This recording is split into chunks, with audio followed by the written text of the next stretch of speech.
Halo sobat industri semua, bertemu lagi dengan saya Gilar Sundara dalam mata kuliah Metodologi Desain. Nah, pada kesempatan kali ini saya akan memaparkan kepada Anda terkait bab proses desain. Proses desain ini penting untuk kita pahami agar kita bisa mengetahui secara menyeluruh bagaimana desain furnitur yang akan kita buat dari awal hingga akhir menjadi barang jadi.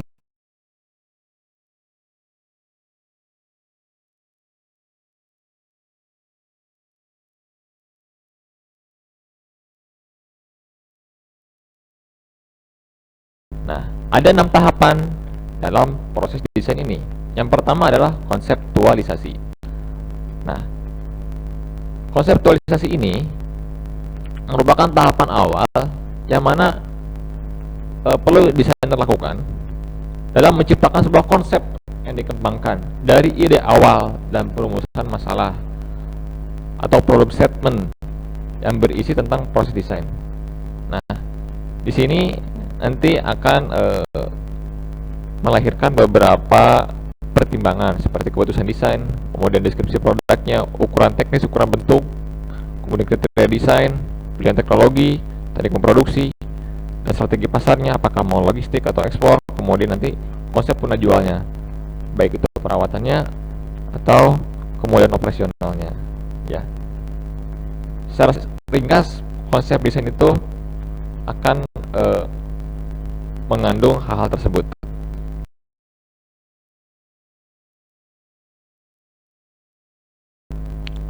Kemudian proses kedua yaitu setelah ditetapkan problem statement, ya, perumusan masalahnya, kita melakukan penelitian, meneliti semua aspek dari masalah untuk mengumpulkan sebanyak mungkin informasi.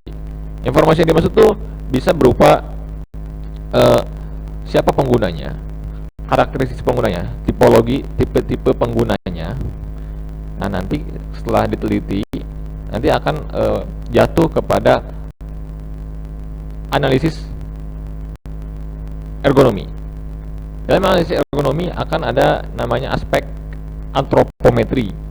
Karena tadi dari kita misalkan dari awal tadi kita menetapkan misalkan untuk orang tua, maka ukuran furniturnya harus standar berapa. Berbeda dengan kita menetapkan ukuran untuk anak-anak, maka ukuran standarnya berapa. Nah, dari konsep yang sudah kita tetapkan di awal, kemudian di sana pun kita menemukan namanya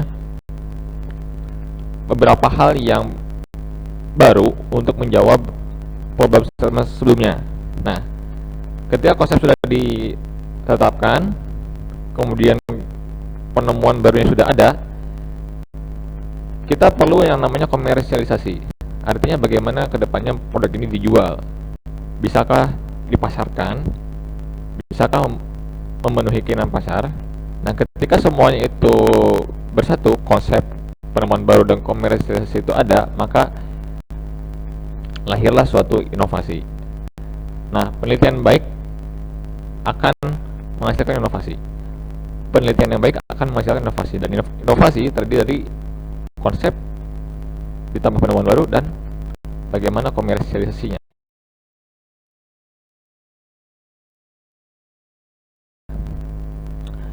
Kemudian tahap ketiga yaitu pengembangan desain.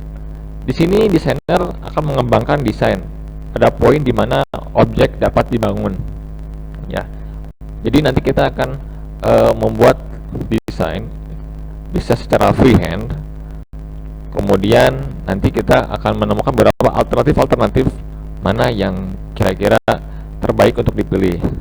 Ya, bukan saja dari segi bentuknya, tapi nanti dari segi bahannya pun akan menjadi pertimbangan. Dan nanti akan ada beberapa pengembangannya.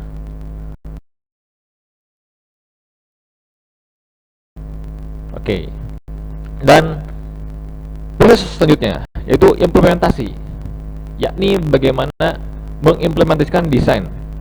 Tentu untuk mengimplementasikan desain kita tidak bisa langsung menyeluruh, ya. Kita perlu membangun bagian-bagiannya. Nah, Seperti contoh di sini, misalkan akan membuat suatu kursi. Nah, ini kan ada bagian rotan-rotannya yang akan dianyam. Sehingga di sini tidak bisa langsung menganyam, melainkan harus berawal dari tahap pembuatan rangkanya dulu, kemudian dari rangka yang ada dijadikan media untuk menganyam.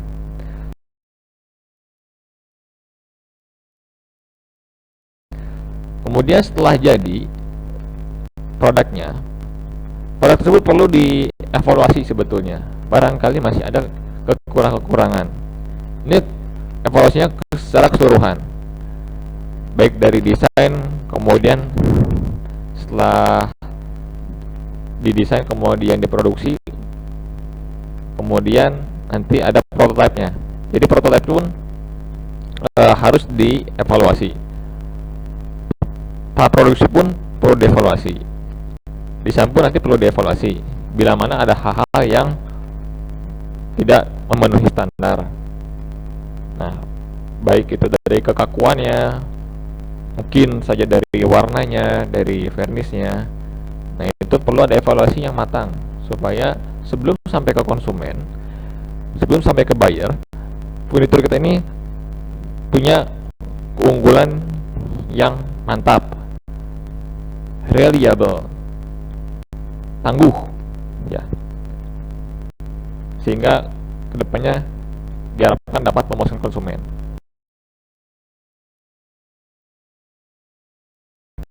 Dan yang terakhir, tentu yang perlu kita sampaikan yakni kepada konsumen itu terkait produk kita. Ya, kita tidak bisa langsung menyodorkan begitu saja produk kita setelah kita melalui proses yang begitu panjang. Maka kita perlu yang namanya proses presentasi. Presentasi ini mempresentasikan secara profesional dengan cara yang informatif. Jadi informatif di sini kita perlu menjelaskan secara jujur, ya, bagaimana prosesnya, sehingga ketika konsumen memahami begitu terpadunya, begitu kompleksnya proses furnitur, proses pembuatan furnitur yang kita lalui, maka konsumen sebetulnya akan menghargai, ya, akan lebih menghargai ketimbang kita hanya menyodorkan suatu produk tanpa menjelaskan bagaimana riset yang kita lakukan, bagaimana proses evaluasi yang sudah kita lakukan. Nah, ini sangat penting bagi seorang furniture designer untuk membuat produknya itu sampai ke konsumen dengan puas, dan bukan cuma puas saja, tapi dinilai tinggi oleh konsumen. Baik, itulah sedikit tentang proses desain yang menjadi bagian dari materi kuliah metodologi desain. Terima kasih atas perhatian Anda semua. Tetap semangat, tetap ceria, dan tetap berkarya.